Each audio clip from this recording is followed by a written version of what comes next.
A different kind of silence.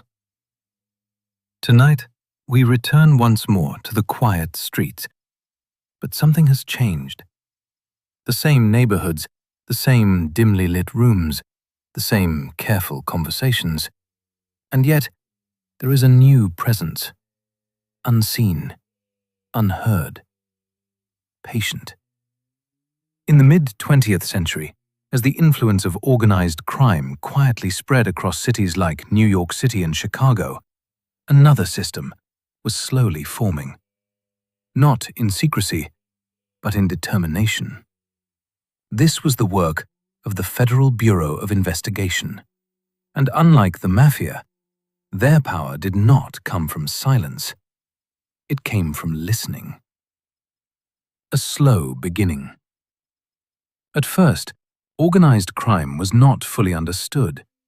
To many, it appeared as small, separate groups, unconnected, local. Even within the Federal Bureau of Investigation, there was hesitation.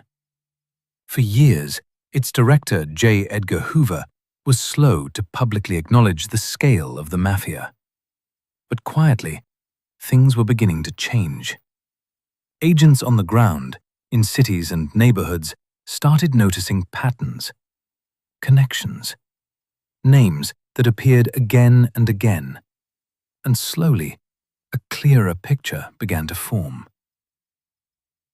One of the most powerful tools used was simple yet revolutionary: listening, not in the open, but in secret. Wiretaps allowed investigators to hear conversations that were never meant to be shared. Phones, once considered safe, became quiet sources of information. Rooms, once thought private, were no longer completely secure. Agents would spend long hours sitting in silence, headphones on, listening carefully. Not rushing, not interrupting, just waiting. A name, a place, a plan. Each small detail, like a piece of a puzzle. Over time, these fragments built a much larger understanding of how the system worked. The power of informants. But perhaps the most important change came from within. For decades, the rule of silence had held strong. Omerta, unbreakable. Or so it seemed.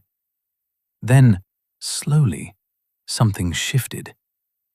A few individuals, for their own reasons, began to speak. One of the most well-known was Joe Valachi. In the 1960s, he became one of the first high-profile insiders to describe the structure of the Mafia publicly. He spoke calmly, carefully, revealing details that had long been hidden. The hierarchy, the rules, the ceremonies. For the first time, the outside world began to understand the system from the inside. And once that silence was broken, it became easier for others to follow. Building legal pressure. Understanding the system was only the beginning. The next step was finding a way to challenge it. This came with new legal strategies. One of the most important tools was the Racketeer Influenced and Corrupt Organizations Act, often known simply as RICO. This law changed everything. Before, it was difficult to connect leaders to specific actions. They remained distant, protected. But under RICO, entire organizations could be targeted. Leaders could be held responsible for the actions of those beneath them. And so, the structure that once provided strength became a vulnerability. Quiet investigations. Unlike dramatic portrayals, real investigations were often slow, patient, careful. Agents gathered evidence over months, sometimes years. They followed patterns, tracked movements, recorded conversations. There were no sudden breakthroughs, no loud confrontations, just steady progress. Each small discovery added to a larger case, and over time, the pressure began to build. The fall of public figures. As the system weakened, some figures became more visible. One of the most famous was John Gotti. Known for his confidence and his public presence, he stood in contrast to earlier, quieter leaders. For a time, he avoided conviction. But the environment had changed. Wiretaps, informants, legal tools like RICO, all combined.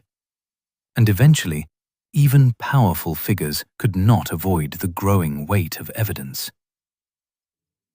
A shift in power.